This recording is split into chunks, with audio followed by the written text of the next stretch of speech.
Yes, hello everybody. If you're watching this stream at the moment, this is what we call Full Course Yellow. It's sort of the show we have when we're not having a show on In Pit Lane. Joining me, we've got some of the crew from In Pit Lane. We've got Pete, we've got Chris, and also Doc joining us. I mean, Stuart may be fashionably late. He might join us a little bit later as well. But if you're watching this and you don't know what this is all about, we just get together every Thursday night and have a bit of a chat about, the week in motorsport and other things. I mean, we're just in these semi-lockdown times. We're still sort of in semi-lockdown, unless, of course, you're in South Australia. Hello to everybody in South Australia, friends at Channel I should have laughed. 44. Those that do not learn from history are condemned to repeat it. Just remember that. But Well, they're probably enjoying the TV right now because they can't be going anywhere outside the house, not even for exercise. no, that's it. They've really cracked down on that. But whether 6 days enough, seeing this thing take sort of, the best part of two weeks to develop. But yeah, I mean the good news. The good news at the moment is that they haven't had any outbreaks today. So that's a good thing.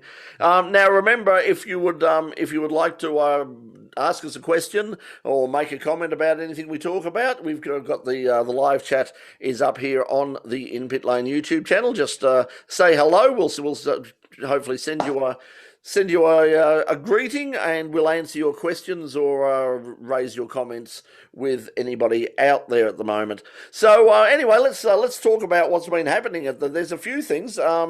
Well, we'll start with Formula One. We've got some Australian GT news. You may be interested this afternoon, if you haven't heard already, that the Australian GT Championship, the category management, has been taken over by a consortium of the Australian Racing Group, Matt Baird's organisation up in Queensland, that are behind TCR and S5000. They've joined forces with Stefan Rattel and SRO. And of course, SRO, they're the people who created GT3. They run the GT3 World Challenge. The GT World Challenge used to be the Blancpain Series, the Asian GT Challenge, the US GT. So basically, they've now added Australia into that mix. So what that means for the series is, I think it can only be good at this stage. If anybody out there is, races GT and has any sort of counter opinion to that, but I think that this is, basically good news for those of us who really like sports car racing. I think it's, really,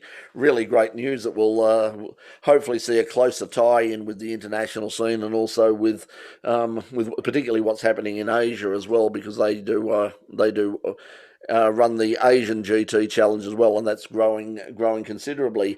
But of course, over the weekend we saw the latest Grand Prix slip sliding away. It was pretty entertaining. I mean, wasn't just that it was wet. It was the new surface over there was polished like a marble kitchen top. So, but once again, didn't matter. Lewis Hamilton won. Pete, after looking at that, I mean, can there be any doubt that the guy has, he just heaps of talent?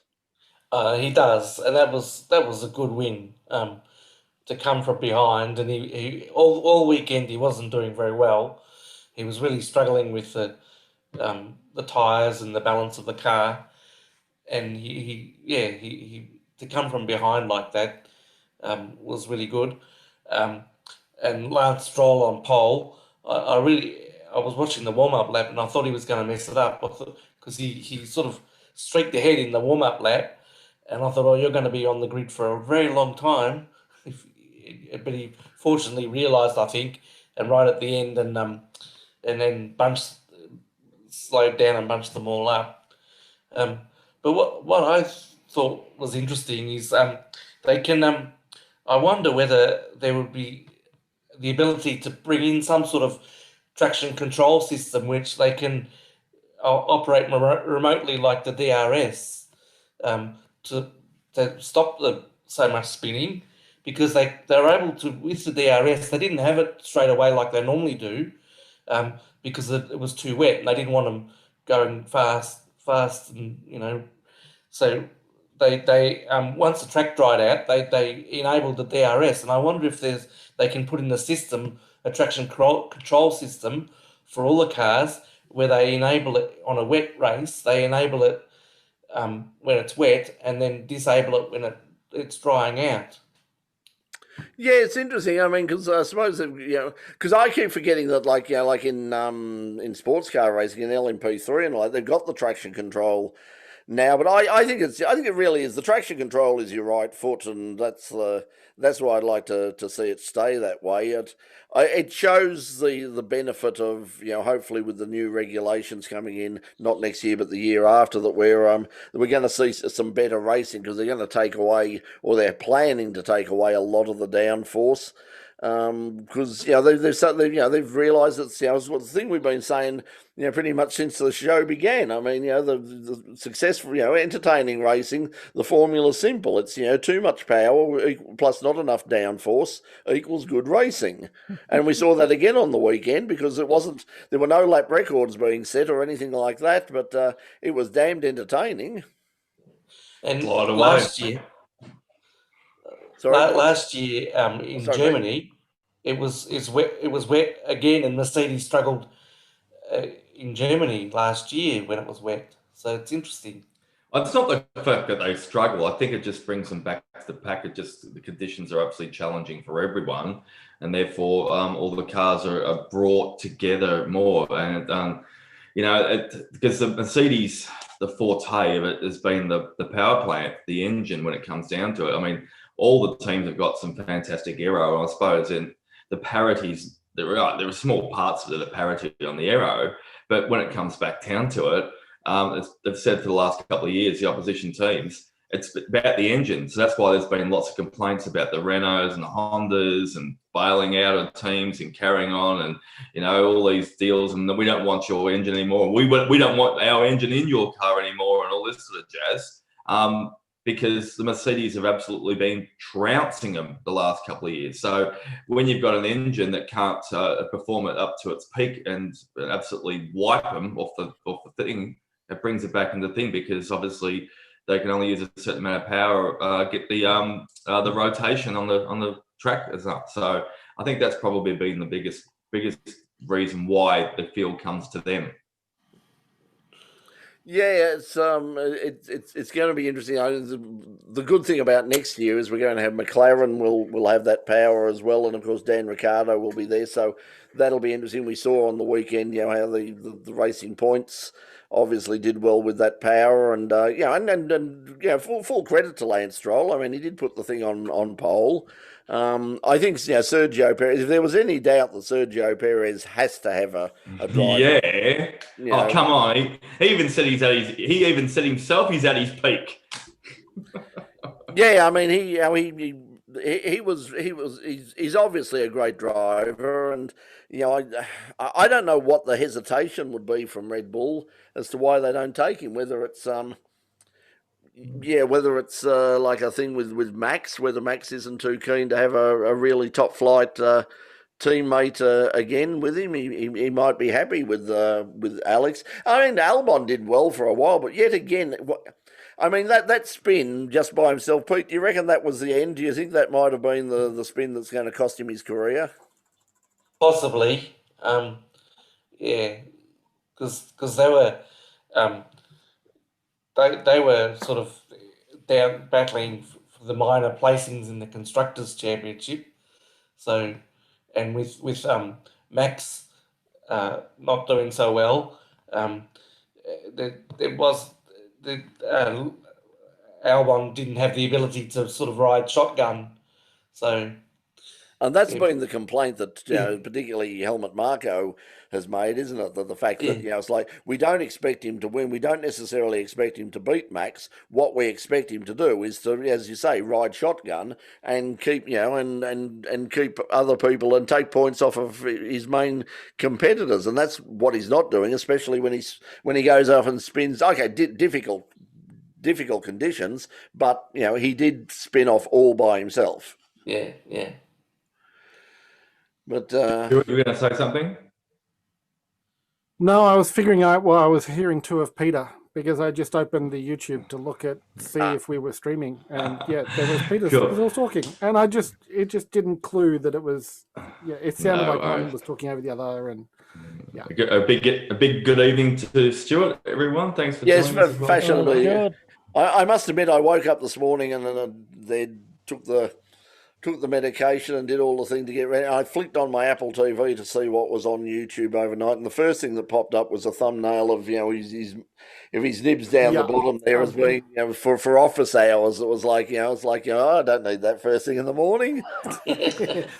I noticed they have gone back and changed it later. So, well, Mr. Ritchie it came up as the same one for me this like 5 minutes ago. So hopefully it's changed. Mr. Chris Ritchie, while we're still on the Formula One, what do you think of Ricciardo's? Now it's been a bit more widely reported that there was always speculation that he's going to take a pay cut to go from Renault to McLaren, but 49 million a year to 17 million a year. That's a huge cut, but it does have a clause in it.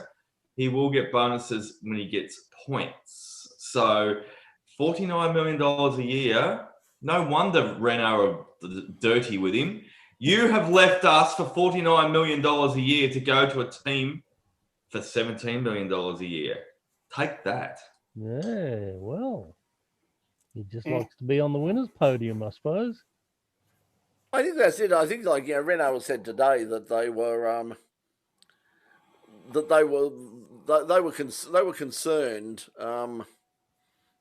although they believed that it was probably if we'd have had a normal year, if we hadn't have had all the chaos that we've had and all the COVID things, and we'd have had a normal year, that Daniel may not have jumped ship, but in light of all the uncertainty and them getting back in, because he basically made the decision to go before he'd had any real time in the car, and he sort of said himself, "Oh yeah, we've come along in leaps and bounds, and the car is actually pretty good now. The engine is now really good. Well, if we get a lot of this stuff together, this car can win races, but." I'd be interested to see if, on the opinion of, Renault said that themselves, blah, blah, blah. They're going to toot their own horn to a certain extent. Wonder what Red Bull did, because it's been a tumultuous relationship with Renault the last few years. They're going to keep the engine. They're not. They're going to get rid of it. Someone else, Honda's going to power it for us. Helmut said, no, they can just go and put them in the bin if they want to. But, I wonder what Red Bull's opinion of the Renault is at the moment. Well, it's not so much what their opinion of Renault is, as what Renault's opinion of Red Bull is, and the opinion is not very good. It's fair call. Could we please have an engine, please? Who are you again? Phil's praying that he's not forced to provide them with an engine. Yeah, well, that's it. It could be taken out of their hands. Because there are, with part of the Concord Agreement, it is sort of written in there that they have to supply another team if required. Ferrari have got their number, and now Mercedes with McLaren will have their number. So Renault, hopefully, do have the capacity to supply Red Bull. But after the way it all sort of, after the acrimonious way in which it all ended, you would have to consider that Renault would not be coming back. The rumor going around is that that it will be a brand that they will continue to actually have the Honda engine. It just won't be branded Honda. It might be branded Mugen, but it will probably be branded some sort of Red Bull branding. No truth in the rumor. It'll be branded Acme, like as in Wile E. Coyote and Roadrunner or anything like that. It could have Acme on the rocket covers. Just throwing it out there. Hondas are a little bit more reliable than that. Well, they are now. A couple of years ago, when they were with McLaren, you could probably McLaren Acme sort of would work. Incidentally, if you're watching at home on YouTube and you've noticed any breakup in the stream or anything, I've noticed, and this is something that's I'll let Stuart know. I have noticed every time we click to the full screen, every time we click to speaker view, the stream dies. So if I go back to gallery, it's fine. So that's a Zoom thing. So it's nothing that everybody's on 5.4.2. The latest, updated. I have no idea. Last night. Yeah, actually, the latest one's 5.4.3, I think. Yeah, that would be the one. I think that was what I updated last night. But anyway, so obviously there is a problem in going from Zoom when you go to full screen. It might be because it's trying to pump out pump out the full. It's probably your connection's bandwidth. Well, see, it's not coming from my. It's not coming from my. It's coming from Zoom. The stream is coming from Zoom. Okay. So yeah. Anyway, as far as I know, perhaps that's something you can Oh, ask tonight. But Elder this morning, We're probably on Zoom's Australian servers rather than the US one. So I've checked if a there's couple of limited times. bandwidth- It's interesting. Usually, when I check it, it will say I haven't. Oh, I'm not going to bother looking at it now, but usually it does say that I'm on, for whatever reason, that I'm on the US server. But anyway, let's. Don't worry. If you're really worried about things that look bad on Zoom, I can show you my local council meetings. Yeah, well, I think we've seen a lot of that. I can trump you that one because I get the Casey one's notification once in a while, and that is just the days of our lives in its peak back in the 80s style. Because obviously there's been the eradication, they've sacked them all and got rid of them all last year, but Sam Scissors back from Egypt now, and he's facing IBAC, and I'm not going to talk anymore because this is a motorsport YouTube channel. So let's just leave it at that. Speaking of motorsport, while you're onto it, Doc, apart from we had Lewis Hamilton officially crowned as our champion for 2020, but we've got a new Moto GP champion as well. We have, my dear chap. Thank you, Brett. Joanne Moore is the new MotoGP. Look, he's been Mr. Consistent all year. He's been fantastic. He and his teammate have really shown what the Suzukis had been promising for many years as well, though too. It was a bit of a surprise a few years ago when Suzuki stayed in the championship. They were touted as supposedly leaving. But they kept hanging around for a few years and just been slowly building a really good base, an all-round package. What happened them back in their early stages many years ago is that it's pretty straightforward. An ECU, which is the electronic computer control of cars. Most obviously vehicles have got them these days in some way, shape or form. They were using their own branded style of ECU back in the day, and every other motorcycle on the prototype on the MotoGP circuit was using the upgraded one. And they kept persevering it for a couple of years, and everyone was saying, why are you doing this? Well, they finally jumped on board and they got the new technology, and they've just been got some great riders probably through their academies and their talent and come through up. And it's really, it's just a good old fairy tale, good all round, good luck story. That's fantastic. That Suzuki have, one of them, and they'll take the Constructors' Championship too. So it's just not a flash in the pan for one rider for 1 year. Obviously, that's all obviously a backdrop to the Marquez stories though. So Marc Marquez has been injured all year. He'll come back next year on his Honda on the CBR 5-blade and RR, and he'll probably give him a blitz. So that'll be a wake-up call for everyone. Let's just see who can make some improvements over our summer, their winter, on who can get it. Just some more other motorcycle news as well, though, too quickly while we're on it. Thanks, Brett. Yamaha have deleted the R6 from motorcycle across the world. So they always had the R1. R6 been popular for, I think, 1996. I think I saw the story. So, yeah, the R6 has been wiped. Yeah, good on you, Stuart. So, and they also have wiped from it's their... It's got to be sad music because my sister has one. So it's sad music. Sorry. So I thought you were being... Okay, yeah. And they've also wiped the wiped the WR250R as well too. So two iconic bikes that have been well renowned with Yamaha and been in their lineup for many moons. They've taken them off the list. Anyway, Gas will be is a up and coming. Probably you could probably put them in the realms of KTM probably 15 years ago. KTM have obviously slowly upgraded into MotoGP and world bikes when it comes to trail or road bikes. So Gas are going into Moto 3 next year for the first time. Where are they from? Gas. Oh, yeah, I'll take that question on notice again. Yeah, it could be American, something to do with American, but I can't remember. But yeah, Gas. They haven't been a big name in motorcycle industry of yours, but they've had dirt bikes. They've been renowned for that for a long time. What else is it? The Kawasaki ZX10R has just been released and is on the superbikes and went straight to testing, and it just absolutely wiped the floor of everyone. It is the ants pants of the bikes, and it'll be the new benchmark in superbikes.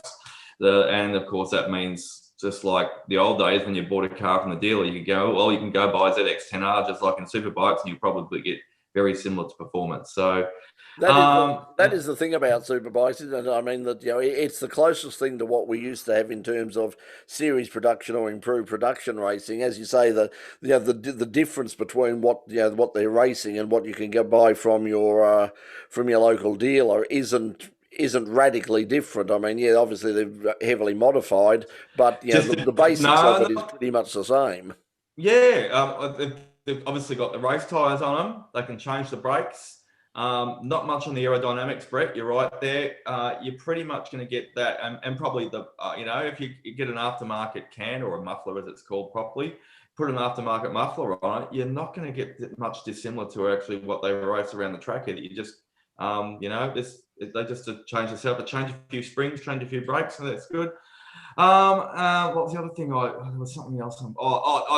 It's related to bikes, cars, everything. We probably forget about a bit this, but it's not such a front space type incident at the moment. But Dakar has got the lowest entries into it for 25 years, which is probably no surprise. I can't see how they can continue with that damn thing for this year. I mean, it's like so many other things that.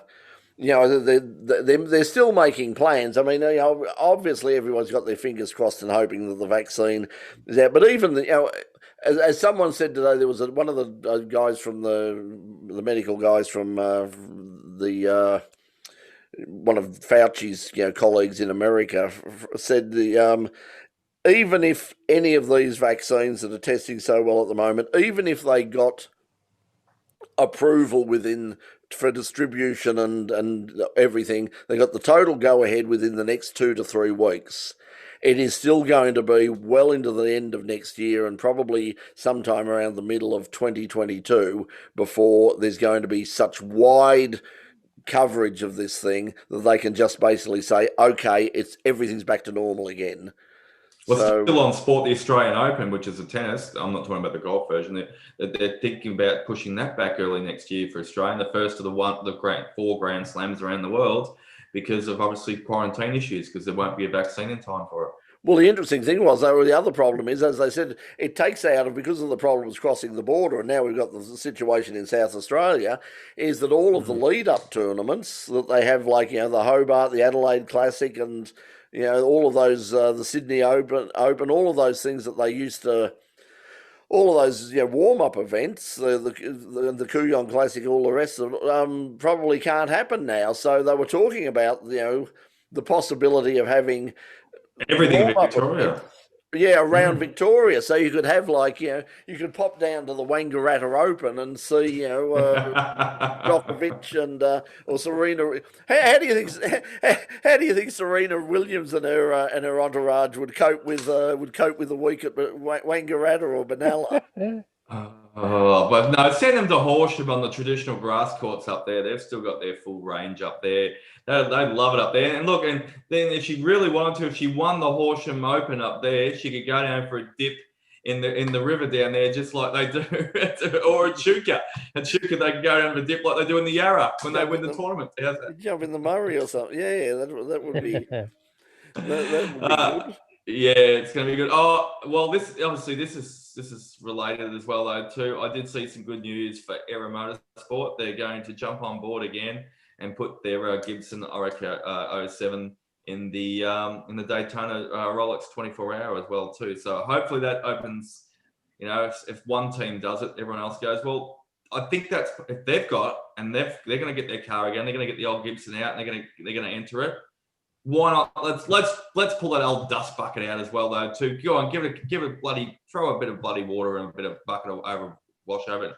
I think this is the last hurrah for a lot of these, LMP2 and LMP3 cars. But it's surprising that the IMSA series is holding up surprisingly well. I saw an interview, heard an interview with with John Doonan from IMSA the other day. Incidentally, on a program, the IMSA have got a new after the race motorsport program that which they're hosting now, which is called From Pit Lane. Oh, yeah.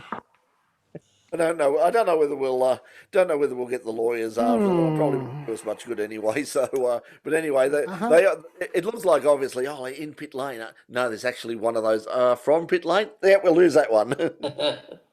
But it was good. Yeah, show. they won't be. They'll never be. They'll never be anywhere as near as famous as this show, Brett. Never. No, you have no worries. I think you forgot the I and the N in front of famous. Yeah, yes, that's the truth. But yeah, so I. I was going to say. Well, there's one more general bit of information, which I think which did not dissimilar to. Remember, we went as part Doc's of been reading again, everybody.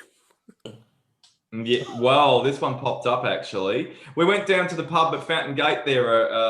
What was it? 18 months ago? Was it early last year or was it? Seems like about 5 years ago at the moment. Yeah. Anyway, a lot of pit lane fans, and there was we watched Fans Force is a movie style company that brings together people of like minded to watch a collaboration of their movies. And we were lucky enough to see the movie Bradman, which is about the late great Sir Jack Bradman, and a bit about half of it was about his son as well, though too, David, and a bit about it was Jeff. Probably as much about David and of course the new. And of course, the new venture, as it was about Jack, it was an interesting sort of look at the relationship between the two of them, because it's because if you have a look at what's happened with the third brother who remains nameless, I think that you can see that the family paid a bit of a price for Jack's for Jack's ambitions and his time around the world, but. Yeah, it was a bit of an insight. It was a bit of an insight to. I'm not sure if this will get any legs, and it's obviously challenging to see anything around the world at the moment, especially when we've just had cinemas open up in the last 2 weeks in Victoria, not in South Australia. Sorry about that, Channel 44. Well, they were. They've been open the whole time in South Australia. They're now closed, but only for the next 6 days. Fingers crossed. Yeah. New documentary on Colin McRae about the WRC. So that has just hit the screens, I think, somewhere around the world. So I'll be looking forward to that. Colin McRae is obviously he's still with us, and he's just about dominated the World Rally Championship for years. He did. Well, he's not still with us. Is he? He went many years ago. Yeah. Did he? I thought he was with us still. No, a helicopter crash. Oh, I didn't. Oh, okay. I apologise. That was ages ago. In fact, I get a bit of flack because we did a gag. Colin raced at the first Le Mans we went to. Colin raced there. It was one of his rare sort of circuit racing things. And Melissa took a photo of him. He was at the drivers, and he turned round and he had this very sour look on his face, which I sent up in the. Thing is like, hey, there's Colin McRae. Hi, Colin, give us a wave. It's like, oh, okay. Don't then. Because he was just, it was a real sour. And of course, like I did that, and it was literally sort of, like a few weeks later, he passed away. And we go, you're having a go at one of the greatest, and it's like, no, it was a gag, guys. I mean, but you can't foresee the future. No one's got a crystal ball. That's it. But, great, an absolute, champion of the World Rally Championship, absolute champion on four wheels and dirt. Yep. So there's a new documentary coming out. And speaking of dirt, on the weekend, our mate Chris, Shane Van Gisbergen, in New Zealand jumped on. Pete, did you see that? I mean, I only saw the result. I only saw that he won. Yeah. With his brother too, wasn't it? Yeah, well, his father. I think it was with his father. It was his father's car, I think. His father's old Escort. And yeah, and then he said, "Oh, I might give this a go," because that's what, as I keep saying, that's what I really like about Shane. It's the same with Scotty McLaughlin and a few of the others, Nick Percat. There's a few of them now who are going back and doing that old thing about, like going and driving something else when they get the opportunity. And Shane's always been like that because, as you well know, I mean, we've been out, to the drifting and to karts and all the rest of it, and you'll often see, Shane there. So if he's not competing himself, he's with one of his mates and he's giving him a hand, and he's an enthusiast. It's not just a job for him, even though he's up at the top level. He still wants the sport. I think we would actually see more drivers do that and step into other categories if their contracts didn't prevent them from doing it so often. Probably. Certainly at the Formula One level, that's the argument that a few of them have used. I know that. I know even Lewis was talking about, someone had mentioned the possibility of him ever racing at Le Mans, and he said, no, he said Mercedes would. He said, who am I'm obviously not going to be able to drive the Toyota or back in those days, a Porsche or anything else. The only way that I could drive, at Le Mans would be if Mercedes, went back to Le Mans and said, Lewis, would you please drive for it? In which case he'd put up his hand and he'd like to have a go, but. Well, Mark Webber was only able to do that when obviously he finished up his Formula One career, and he's always had an affection towards Porsche and had a good relationship with him, and that's why he was able to jump in those. Well, there's an advantage to the Porsche over the Mercedes at Le Mans. Well, Facing forwards, not backwards through the trees, upside down, sort of 20 feet in the air. Yeah, I mean, that was 3 cars in one weekend, and you're blaming the drivers. Yes. Yeah, boom, boom. It's just it's a coincidence, They just keep flying through the air of the greatest of ease. They spent more time in the air than the latest Boeing Dreamliner has. To quote the road, harsh, but harsh. To quote the Roadrunner again, I did earlier. Now I'm on the bag. I must have one of those rockets underneath for Wile E. Coyote to just shoot them up into the trees each time, or something like that. Yeah, it was. Mercedes were very, very lucky, particularly when you consider it was their, basically their return to Le Mans. After all those years of being out of it, because after the tragedy back in the 1950s, after the huge tragedy there, and it was like, and if if they'd have lost, if people like Mark and Peter Dumbreck had have been sort of seriously injured or worse, it wouldn't have.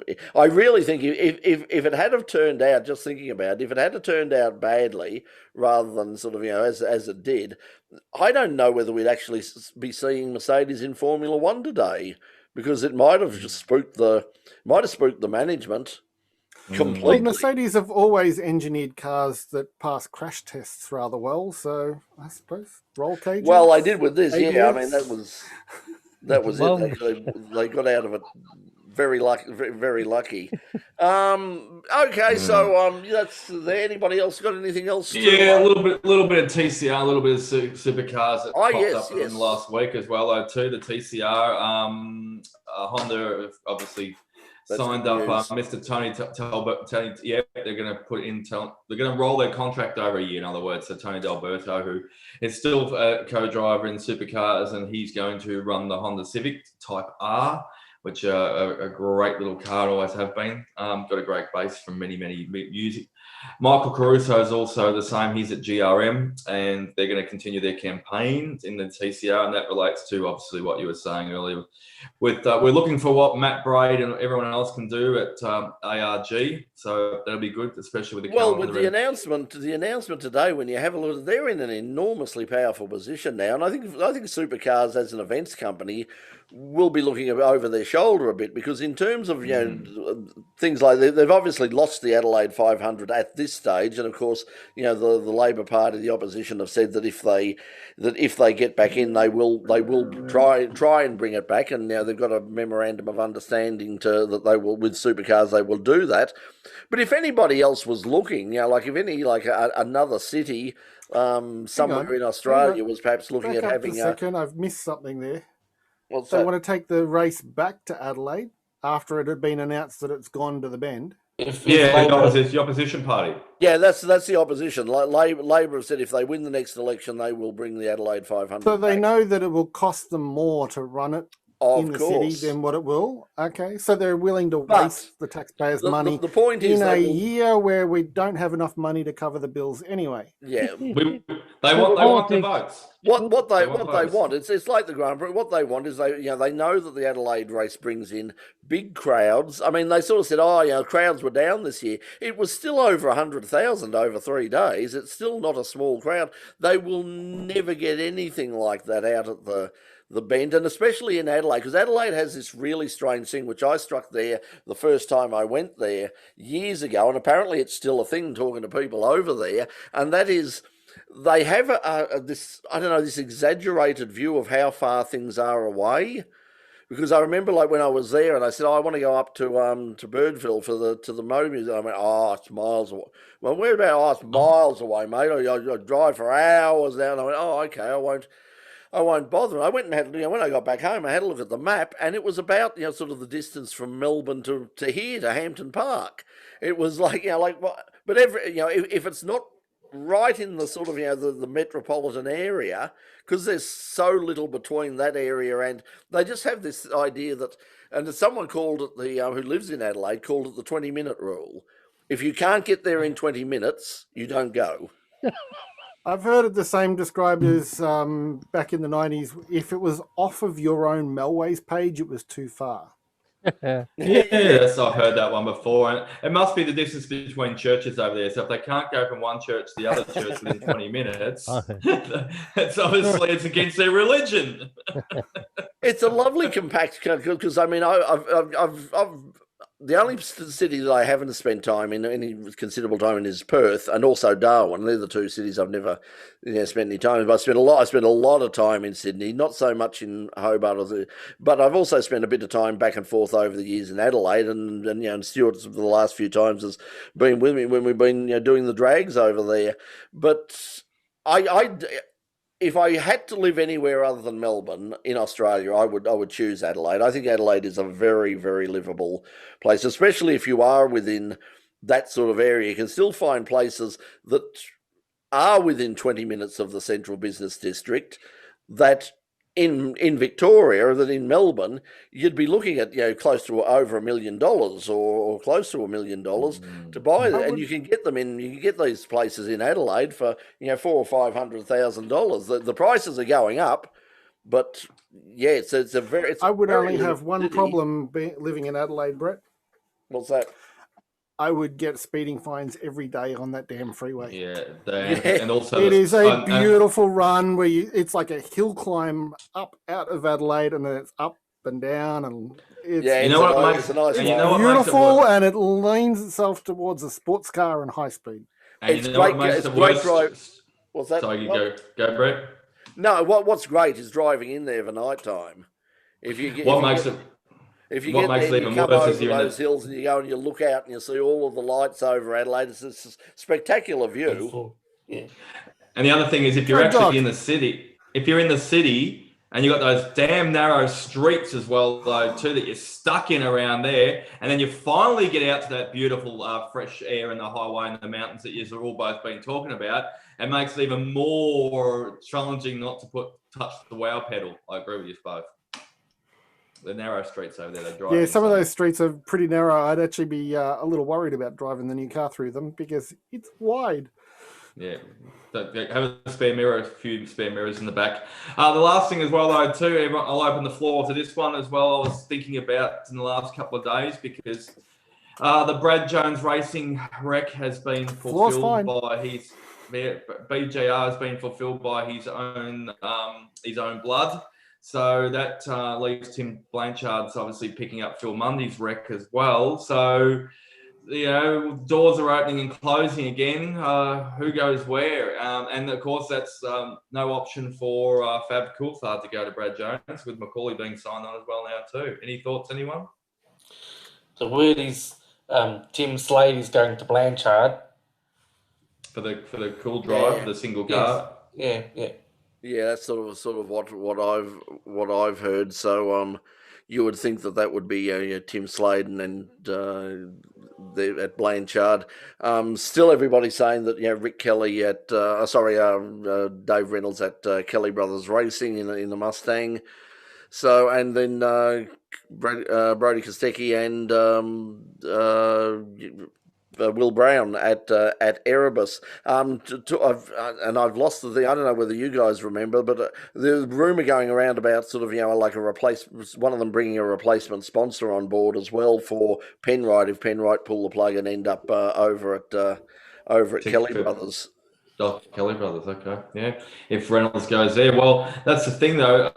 The four-car team at Brad Jones Racing is all fulfilled now because it's not signed yet, but Jack Smith will probably still stay on board there. He's young, he's talented, he's proven his worth already. So, and he's got lots of money.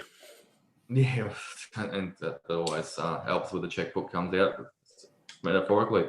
But yeah, it's still obviously season's basically done and dusted for them. But there's still a bit of news leaking out from time to time, and I suppose not everyone's going to end up where they want to. No, that's it. Well, we'll see what happens. Just coming up locally, Island Magic in 2 weeks' time. Still from our point of view, from the show's point of view, we did hope we did really try and want to get down to the meeting down at Phillip Island all the way. Huge turnout of the supercarts. Great field of supercarts. Shame we couldn't get down to Phil because I was really surprised. I opened up Natsoft and had a look at the field and went, like, oh my God, that is a seriously large field, and they had a good field.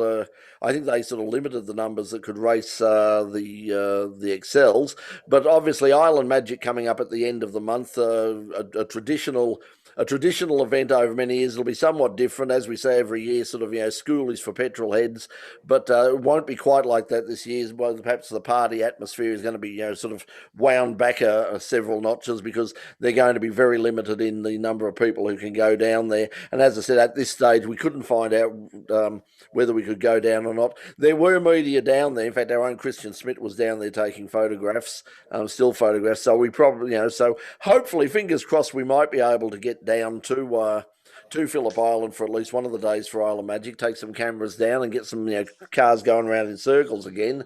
Also, and down this weekend?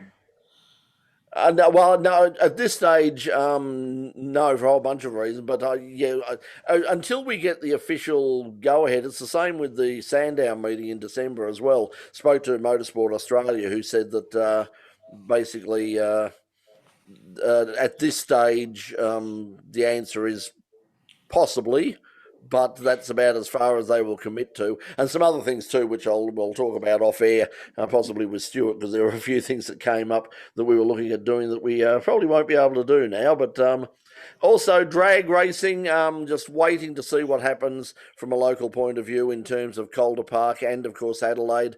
COVID really sort of messed up the plans that they had at both circuits. There was some, as you well know, there was some resurfacing went on, some modifications to improve the safety of those circuits. Out at Calder, there's new wind lights. There's a whole bunch of work has actually gone down out there. So they are just waiting now, but it's just a matter of there's no point sort of flinging the gates open if you can only bring in a couple of hundred people. I think that what Pete is waiting for is until we can get a few more people into the place, so that it's so that we have a decent meeting to go back and be a part of, and also to help pay the bills, because these things don't come cheap. So I'll reiterate what Stuart said last week too. I drove past it last Friday on the way north, and it does look absolutely very tidy as well. Too, it's looking pretty smick out there. I looked hard to the left. I was going past, and I thought, yep, Stuart said it's looking smick, and all the grass is mowed. It's tidy. A couple of new signs are up. There's nothing much painted, but it is actually looking in good nick out there. So they've kept the place manicured. Incidentally, on the chat, Paul has joined us. Paul, joined late. Have I missed anything? Probably not. Probably not. But you've joined us. One little bit of news though as well though too. Going out that direction is. Look, it's full of news today. No, well, I just saw Leverton in the last week. The Leverton motocross track has opened up over there. So now, obviously, the Melburnians and people in obviously around Victoria and regional can now go places. There's a motocross track out there and that way where it's. I should been point out that motocross facility has a archery facility and a drone racing facility in the same park. Ooh, road racing, you Yes. say?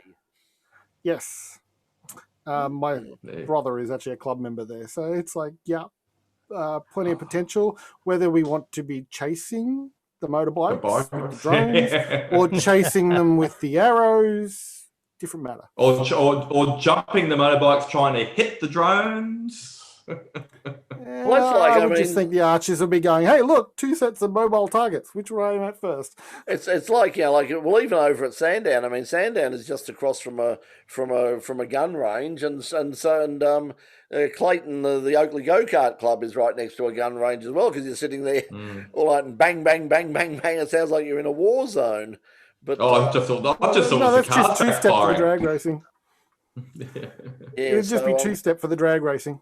Hopefully we get back on the track sooner rather than later. I know that I believe that there's one of my neighbours is involved in the drifting, and apparently there is some drifting scheduled fairly soon for Calder Park as well. So the place is soon to be opened again, but at least for drag racing, I haven't heard anything official at this stage. I think, as I said, everybody's just waiting to see how things calm down and finish a few jobs that need to be finished. The drifters can put their toe in the water and come up with something like an event that's worthwhile. Good luck for them. I hope they get some success on that.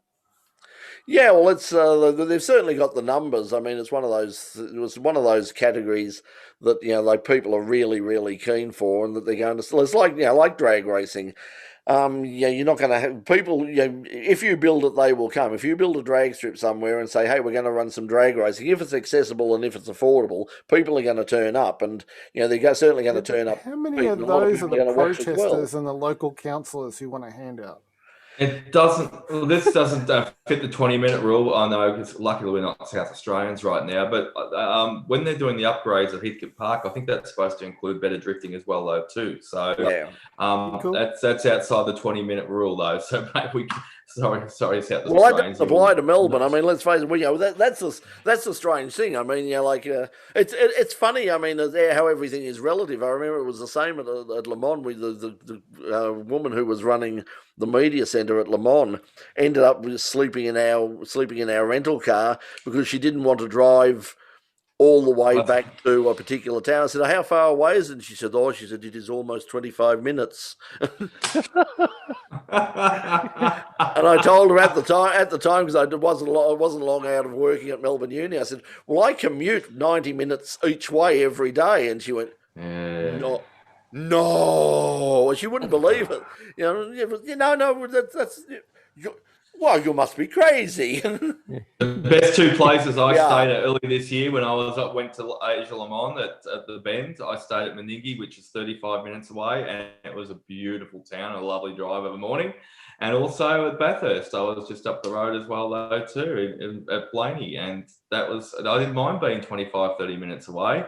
You actually have some air-conditioned comfort, and you can have a quiet meal and some time, and you can watch a bit of tennis as a wind down as well, though, too, from the motor racing, which you've been there from 6 o'clock in the morning till sometimes 8, 9 o'clock at night. So it's actually. That's why, I'm just thinking motor racing facilities within 20 to 25 minutes of here. There's a jet boat track that I haven't heard them racing jet boats at in a couple of years. No, I haven't. There's a weir that's 25 minutes away, but you don't hear the boats racing there because it's a weir and it's down and the sound goes up.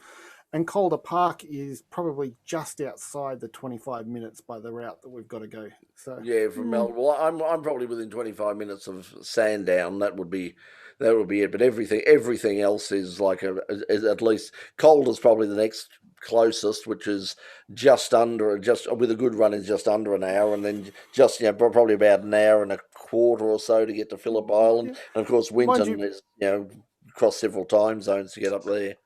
Most of us would be in ear reach or earshot of the local burnout tracks. Oh, definitely, yeah. Oh, they've been going really well, and you can hear when they're testing the race engines too, sort of around midnight on a Friday or Saturday or something. Oh, and they haven't that sounds nice. They've been sprucing up since the 6-week lockdown's gone as well, though, too. Well, we'll argue the point about Phillip Island, Brett. I think with 4 wheels, it's a bit over an hour in the car, but on a bike and 2 wheels, it's well under an hour. Trust me. Yeah, well, is that with or without putting the foot over the number plate? over the number plate. And one wheel in no. The feet stay firmly on the pegs. One on the brake, one on the gear lever. It's when you use the hairspray can and you put on the number plate that reflects it really shiny. Paul's also someone told me about that. Sorry. Paul's also pointed out the Bacchus Marsh Speedway, and as he's got all in brackets. That's further away from me. It's away. It's over certainly over your side of the city. But geez, that was a waste of because we did the opening of that in the early days of In Pit Lane. We did the opening. There's still stuff out there. There's also like a grass track out there and a couple other things, but it was going to be so. I mean, they had a huge crowd out there. It was a great, and as I said, we did several times. We did the opening. It was live on Optus Sport on their national channel, so it went national. So we did the Tony Morrissey and I did the hosting out there for that, and it was looking like it was big, and then for a while after sort of it was initially set up, there was a brief time when we were talking about having a regular sort of a regular speedway show over the summer from which would be virtually every week from Bacchus Marsh Speedway, and that would be live on Channel 31 to basically replace. You remember in the early days of Channel 31, they used to have the harness racing, and that kept that kept 31 on air for basically for many years until. I can tell you some behind the scenes stories about that. Oh, I can imagine. Yes. Speaking behind the scenes, I've got Nyora out the road. I reckon it's under 30 minutes in normal conditions, and it's about an hour if it's a massive thunderstorm with everyone in the car and pouring down rain. Yes, one thing I learned about Nyora is never run across the infield. Yeah, because it was always choppy. Hopefully by now it's a lovely flat infield, a la Mount Gambier. But it was it would be safer rock climbing or free climbing than it would be running across the infield. They've done a lot of work. I hadn't been to Nyora because when Doc Shane and I were out there last year, I think it was last year or the year before running. I think it was last. Seems like 4 or 5 years ago as well too, just like you said earlier. But the improvements, I hadn't been for years, and they've made really huge improvements out there. It's a fabulous track. If they get up and racing, I know that they've had some working bees of late, and they're talking about getting back there. It was a really fun night out. It was there was good food out there. It was a great family atmosphere. Yeah, it was just we had a terrific time. We Nyora, or basically any speedway, but Nyora, if you're interested, we could do a really great live stream from out there. Just a couple of comments have come through, Brett, on the feed. If you got them on the screen there, one of them is about the big horse. But there's a speedway near Melton there or something like that. Stuart, you might know what they're talking about. There's a Tab Park. So that's for that's for the trots. The GG. I don't think they would appreciate us running like winged wonders with like 400. It'd be a good place for it. Oh, it'd be a lot of fun. How many of you remember going to the Melbourne show and watching midget speedway cars running around those? Yeah, they did that a couple of times. So you remember getting covered in sand? Yeah. That's what it would be like with real speedway cars on. I remember the Holland dealer team, Commodores that were running around at different shows. Yep. The Holden Precision driving team. Yeah, I remember that. There was quite a lot of the sort of thing you can't get insurance to do now as well. It's the sort of thing you can't get insurance to do anymore. Well, not unless you're the driving team out of the Surface Paradise. Oh, Movie World, yeah. Yeah, because they run rides that people die on anyway. So Warren Luff, that's Dreamworld, but Warren Luff runs the one up at Movie World. He's the driving trainer, and and all up there. So stunt coordinator as well too. Stunt coordinator, yeah. So there's a bit of stunt stuff, but that was really big back in the, like I'm going way back. yeah. Probably Chris is about the only other person here who might be old enough to remember this. But back in the the late '60s, early '70s, the so-called hell drivers and stunt people jumping over, yeah. Remember all that was huge. I mean, they'd tour the country, and they'd go to various racetracks and speedways, and jump over cars and country fairs, the whole, and it was speaking of country fairs, we're getting, this is still related to motorsport, but the Wandong Country Music Festival, I was a kid and I went to, and I was taken along by my father, and I remember watching the big Recar Waltzing Matilda jet-powered truck. Oh, yeah. Yep. And I still look it up once in a while. I've done a bit of research on where the truck is and what it's doing these days. Is it still in one piece? It's a Ford Louisville. It is still in one piece, but what it does, the last time I could track it down, and they were thinking about trying to get all the aerodynamic parts for it again, which were just purely cosmetic, of course. They took the jet. They're trying to source the Rolls-Royce engine for the jet pack for the back of it, but it got put back into regular commission, and it was down in Tasmania, and a beekeeper was using it to transport his honey. Yeah, because that's what people don't remember about that. It was virtually a stock standard truck with a jet engine bolted to the back of it. It still had the original engine in it. They basically just disconnected the drivetrain, dropped the shaft out of it, and pulled there. And then at the end of the night, whack the drive shaft back into it and drove it away. Yeah, it was put together in Campbellfield as well, though, too, near Truck City. That's where it was manufactured as well, too. I might have my high-speed trucks mixed up, but didn't it meet a horrible ending on the Elmore Road outside of Bendigo? When it wasn't that one. An unofficial speed run? No, I don't think. I don't think it was. I don't think it was that one. That does ring a bell, though. It was one, wasn't there? Because the guy was killed. Yeah, so I'm not sure it was that, but that does. No, it wasn't Waltzing Matilda. Wasn't Waltzing Matilda, because it was also what's his name? Before it became a beekeeper and honey transporter, it was bought by the Kernigans, I think. The Kernigans bought the thing. And they bought it, and because it was Waltzing Matilda, and they did a song, and they actually put it on the front cover of their album as well there for their music. And then. Stuart's obviously found something. What have you found, Stuart? Yeah, I've just hit up YouTube, just typing in Waltzing Matilda jet truck, and found Waltzing Matilda 5, Tyrone Malone Super Boss. And that was the American one that they brought over to compete against it. That's the American truck. It looks like it's got a bit of speed on it, but my God, is it fugly. Yes. It wasn't a good look. It wasn't an aesthetic. Come on, you're talking 70s and 80s here. No, even for the 70s, this thing is ugly. It made a lot of noise, but the thing was, I mean, it wasn't the show. If you have a look at the sort of shows that the jet dragsters put on these days, it doesn't look like it's all that fast either. No, it wasn't particularly fast because it was incredibly heavy. It just basically made a lot of noise and a lot of smoke, and it was just the audacious ideal of, oh my God, a jet powered truck. But it wasn't like a Shockwave. If you look for most people would know about it, but Les Shockley's Shockwave in America was like a triple jet engined, jet truck. Insane. Just an absolutely insane thing, and that was pretty quick as well. But the Waltzing Matilda was Ford Louisville. Yep, Waltzing Matilda. Hang on. So you got to remember 344 mile per hour. Yeah. Gets up in boogies.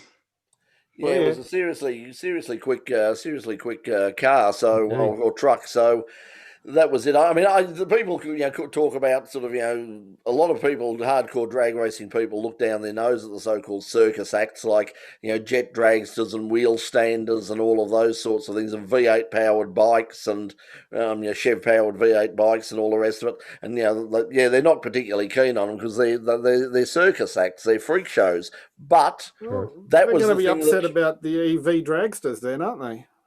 Well, because, there's a couple of EV dragsters that have just started setting national records in just regular classes, not in EV classes.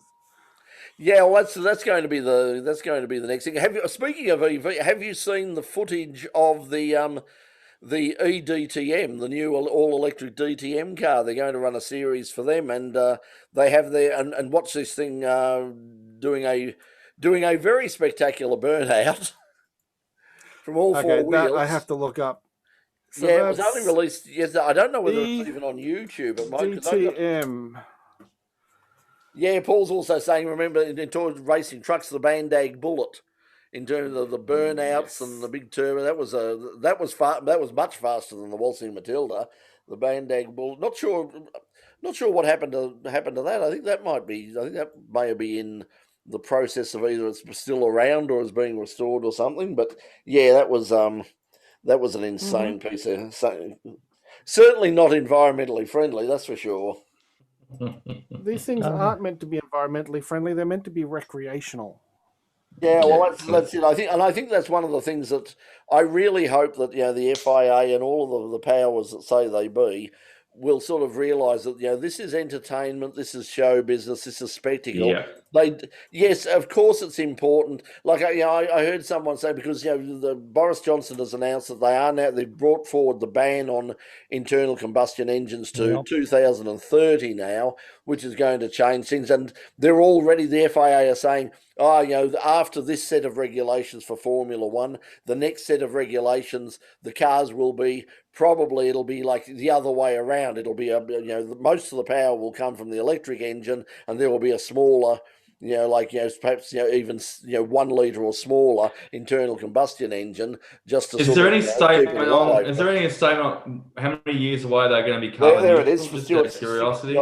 I'll take a risk. I'll take a hit. Well, anyway, you see it. Yeah, if you have a look at that Lots of smoke.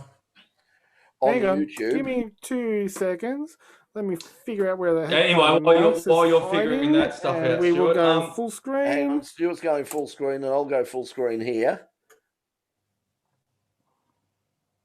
I've just got. And there's the person driving it with the channel on it and whatever you say. Yeah, that's a lot of smoke.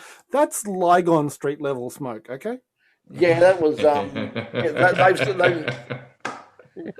problem is though, if you have a look at if you have a look at the in-car footage from the complete lap, it sounds awful. It just sounds terrible.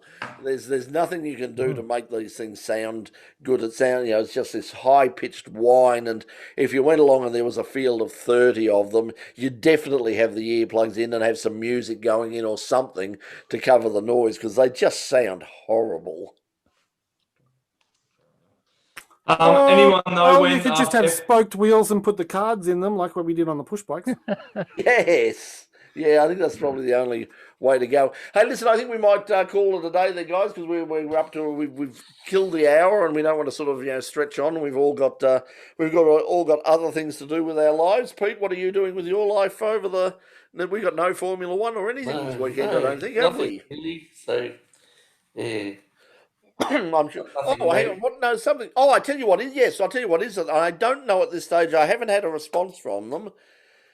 But keep an eye out on the In Pit Lane Facebook page and the In Pit Lane website. Macau Grand Prix is this weekend, but I don't know at this stage if they're. I'd be very surprised if it wasn't being live streamed, but I just haven't been able to get back anything. And we've been sort of a part of them. We've been accredited there, and we've been to the race, and I've been a part of them. And I just looked today. I went onto the line, and our account has been discontinued for some reason, which you could understand if you know how the Macau Grand Prix runs.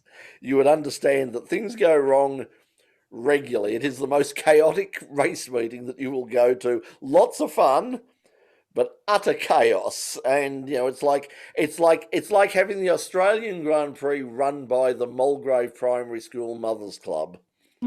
It is just cake stall. Yeah, it is. It really is a gigantic cake stall, and everybody and their family has a role. It is the most overstaffed race meeting. I mean, every single garage has, enthusiastic young school students with whistles in their hand, warning you that whenever a car starts up, the whistles start, and it's like, car coming, very dangerous, run away, run away. It's like, no, car is not coming.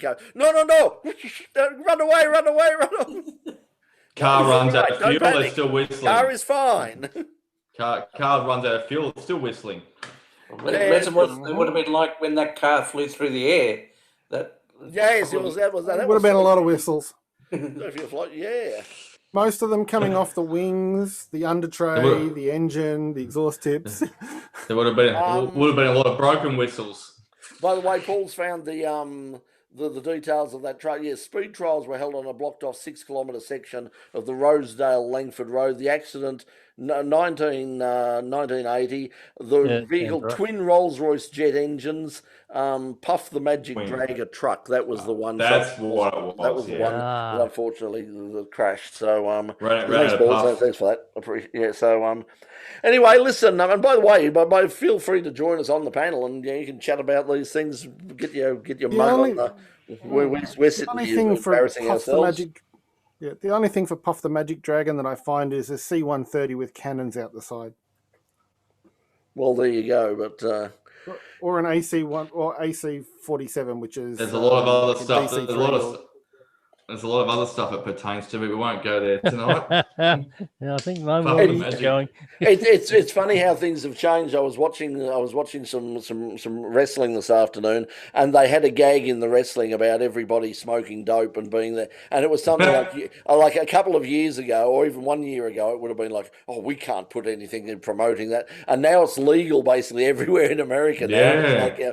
It's like, the wrestlers are all smoking. The wrestlers are all smoking dope before this. No, it's fine because it's all legal now. It's fine. So don't worry about it. And thanks. As a PVD just put up a thing. He said, "I've got a head for radio, not for TV." So he's not going to join us. Haven't we all?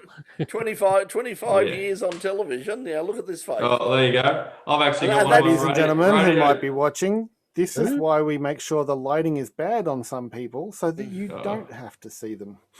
I actually wore my radio one of my radio polos tonight. So there you go. That was official many years ago. A very famous local live television producer, and Phil was with me at the time. He came up and introduced himself and said that he was a huge fan of what we were doing on the show, and he said, "I'd really like to work with you." He said, "But I'm probably not telling you something you don't know already. There is no way we could put a head like that on commercial television in Australia." So that was So that was it. But if you look at it, that's very true, because I've said this to people overseas at times. In Australia, there would be no David Letterman, there would have been no Jay Leno, they just would have looked at those. David, he's got a gap between. No, he can't. He's like, look at that jaw. No, he can't be on. Yeah, it's Australia. This is why most hosts on Australian TV aren't funny. And the ones that are, they don't give a chance. I mean, you got really sharp wits and really intelligent people and incredibly talented people. Like say Paul McDermott, who you would right, number one. For a nighttime program, like a live show doing interviews and all the rest of it, like a Craig Ferguson or someone, he would be absolutely ideal for that. But he's never, it's like, oh no, he's sure he's a smart ass. He's got a big man. Yeah, I think he's absolutely bloody great. I think he's just incredible, and I've got to catch. Yeah, great talent. And you know what? And if the band doesn't show up, he can sing, and no one's going to complain. Yeah, try and stop him. Absolutely, and you know what? He hasn't got a bad voice. He's got a fantastic voice. He's a brilliant Paul. I've got somewhere I had on cassette, and I can't find it, but I did manage to. Thankfully, I did manage to digitize some tracks, at least his tracks of when he was doing Good News Week. They put out a couple of cassettes of the music, and he's got. And he also have a look on if you. It's not exactly a laugh a minute song, but he does a song that he wrote. It's on YouTube called Bottle. And it's pretty impressive in terms. Well, there was a doc. He's very talented guy. Yeah, there was a doco last year of Paul McEnwee. He was pushing Tim, and also Flacco would join him. They were doing a couple of shows around Australia, and also they drifted over to the UK to do a little bit there. Didn't get much for that. But he's been holed up, I think, in Melbourne here for most of this year, and I'm not sure if they're repeating the episodes, but he's just doing Think Tank on ABC at the moment. These days, which I think is a huge waste. He probably I just think that's because it's not exactly. I mean, nobody. I'm sure very, very few people watch it. I mean, it's probably from an intellectual standpoint, he probably thinks that it's quite exciting. I hold him up there. Him and Andrew Denton are probably some of the best interviewers. Two of the best we've ever seen in Australia. That probably could do a whole lot more. There's a gang from the GNW, and that's what I used to put up. I don't know about you guys, but I didn't really like the show that much. But Paulie McMack was real excellent on it, and Mikey was pretty good. And the other girl on the other side, what was her name again? Julie McCrossan. No. After that, Claire Hooper was after. Claire Hooper was awesome too. Yeah, she replaced Julie McCrossan. Please note the title of the song that I'm not we can't play. And it is the definitive version of this song. Yes, it is. It is a fantastic version of this song. Yeah, and you'll be surprised if you haven't heard it. Also, he all the stuff they did with Das together. There's a couple of covers. Does a great cover. He and Ella Hooper, I think it is, and the late Jimmy Little do a version of Under the Milky Way Tonight, which will just we suddenly become a music program, which the regular show regularly turns into. I've got my radio top on tonight, so I can officially talk about. And while we're going to give it the plug, they have released tickets, and they're going to do By the Sea, which has got Ice House, and you said Ella Hooper. By the beautiful sea. It's not Sea of Love, but that was a great movie and song as well too. However, but it's Ice House, Killing Heidi, a few others. Escape. That's going to be pretty good. So there's a bit of music coming up. There's going to be a concert. The other one as well though too, because it reminded me a bit early, but I want to mention it. That one of our replacement floor manager that fills in for Peter on the show right now, what we're doing on YouTube, named by the Shane, has happened to notice as well too, and they've announced that Axl and Guns N' Roses are coming to Australia next year and touring. That really worries me because Axl couldn't even make a live stream this year, and he was an hour or 2 hours late for his own live stream in his own home, and. No, I'm not kidding. He was absolutely late as he showed up late for it. He got on the live stream, and then he left it on for half an hour accidentally while he was doing stuff in his kitchen.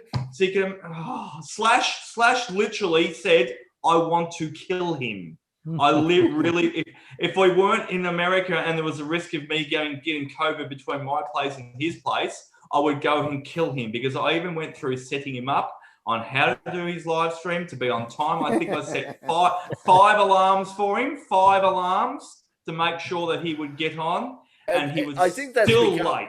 I think for Axl, that's become, because he was famous for it, in the original sort of, lineup and the original sort of incarnation of the Gunners, that they were always desperately late for all of their shows. But his management, including his management said, "We have had enough of him. We are sick of being sued because he doesn't show up on time." Yeah, but even his own band, I mean, Slasher said that as well. He said, this is part of the arguments. It's like, for God's sake, just, you know what time this is. Let's be ready and get, but it's like, okay, we're ready to go. Where's Axl? Where's Axl? Everyone's looking for Axl, and, he's out. But you look at Slash and you look at Axl, you think Slash is the most deepest, darkest, bloody. He could be the biggest thief and all the grungiest guy in the world. Yet Slash is the nicest guy. He does so much for charity in the community and gives. He comes to Australia quite often. He's played guitar for so many artists out there, and he's the nicest guy. He just doesn't look it. And then you get Axl, the most you have to go down as the most irresponsible man in the world. So since we've digressed to music, which is always the traditional ending of In Pit Lane, as copied by certain Channel 10 programs, with just one little bit of music. So has anybody noticed that Mick Jagger is acting again and maybe playing? He's been doing a few. Is that a good idea? For a long time. Now he does a lot of small stuff, but I saw that he's going. He's hope, but between him, Keith Richards, and from Aerosmith, what's his? I've lost the name. Steve Tyler. Steve Tyler, between Mick Jagger, Steve Tyler, and Richard. There's not a decent actor with the There's whole hope three of for them. us all, you know. Oh. And who told Steve to do June? What's that? I'd like to know if Stuart, on that note, if Mick Jagger is really acting again, I want to know who the person responsible is that told him that he really made a good Ned Kelly, because that would have just absolutely set him off. As soon as one person said it to him, he's probably gone, I can act. Someone loved me in that movie. I can do it. I can do another one. No. Oh, bloody hell. I think we broke Doc there. Paul's put in the chat that the Doug Anthony All Stars reunion doco is still apparently on iView, on ABC iView. I'm talking about Tim with his battle with MS and all the rest of it. And of course, Tim has a member of RMI TV and has done a couple of series with us on RMI TV on Channel 31. And of course, he's also his day job now is basically as a lecturer, lecturing in writing and particularly comedy writing, of course, at RMIT University. So Tim is sort of a regular around RMIT campus. Someone telling us, probably Richard won't watch this, but Richard, just come back for one bloody show. He's been adamant for years he will not hang out with the other two.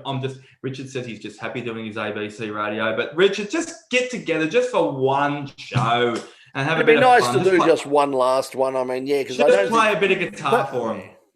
That would be as good as Crowded House doing a show, which they are.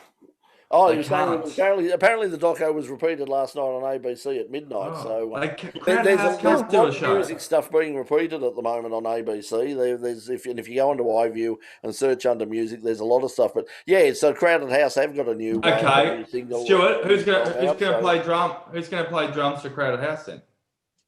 Who's your replacement? Well, I take it whoever. There's only two of them left. I take it whoever. Well, no. At one stage, half of New Zealand was part of Split Enz, so I'm sure you'll be able to find a drummer. Yeah, I mean, because the most famous one, of course, was Paul Hester. I mean, Hester. That's what I'm saying. Yeah, we won't go into that, but I'm saying you've got Nick. Which Seymour is it? Nick Seymour was in Hunters and Collectors, and his brother plays in Crowded House. His brother's in Crowded House. So you've got. But anyway, Neil's too busy. Fleetwood Mac have joined him, so. Yeah, I'm not sure that's still going at the moment because obviously they're not touring, so that's out the window. But yeah, they have put out, because they got together to do a stream, to do a collaboration, an online collaboration during the crisis with a few of their classic songs, and then basically said afterwards, well, we're doing nothing else. Why don't we write and record something new? So they have done that now. Hey, listen, we're going to end this because we have gone so far beyond the realms of motorsport, and apart from Paul, everyone else has gone. Yeah, oh, for God's sake, will they just shut up and go to bed? Look, next week hopefully we'll have some more motorsport stuff. We might not. We might, if you want us to talk about, music and television and movies and cricket and football and whatever the hell you want us to talk about. Apart from politics, we're not going to go. We're not going to go there. It's too dangerous, especially when I'm behind the microphone. So so just no politics. But apart from that, we'll talk about whatever you want us to talk about. Okay, so We'll see you next week for Full Course Yellow, 9 o'clock Thursday nights. And as I said, hopefully we're going to be in a position very soon to get back out there and do some filming again. We've just got to wait for a few things to settle down, both on the COVID-19 situation and also some of my issues at the moment. So, but once we do that, it won't take long, and we'll be back up, and we'll be back into workshops. If you're watching and you're anywhere within the Melbourne metropolitan area, anywhere within about an hour or so, or 90 minutes of Melbourne, and if you've got a workshop with lots of interesting cars in it, if you're building something new, something interesting, let us know about it. We might come around. If you let us, we'll come around and we'll do a story on there, because if you're not going to be on the track at the moment, we'd love to come out to the workshop and have a look at what's coming up over the next year or so. Because if one thing has happened, it's given people has given people a good break where they've been able to finally concentrate on finishing that car that they've been building for the last 4 or 5 years or however long. Richard, 40. Richard, 40. we're looking at you, Richard. Okay, well we'll see you. We'll see you all next week on Full Course Yellow. Remember, over the weekend, check the In Pit Lane Facebook page. As soon as if we find out any details about the Macau Grand Prix live stream, we'll certainly put it there. If we're able to embed it, we will. If not, we'll give you directions as to where to go to have a look at it. Because as someone said today online, it's like it's not Formula 3, it's not the Bike Grand Prix, it's not a major international meeting, but it is still Macau, and it is still one of the great circuits of the world, even if they are only Formula 4s. And let's face it, a whole bunch of young, keen, enthusiastic, Crazy devils. Yeah, Formula 4 drivers. Because when you look at it, I mean, somebody will win this thing on the weekend in a Formula 4 car, and their name will be added along those of Ayrton Senna and Michael Schumacher and a whole bunch of David Bradman, a whole bunch of people who have won the Macau Grand Prix. Little legendary names there. Their name will be added to that as a result of this. So there'll probably be an asterisk next to it, but either way, I'd accept it. So it'll be a great weekend. Okay, we'll see you next week. Until then, from all of us here, we'll say bye for now. Bye. And if it's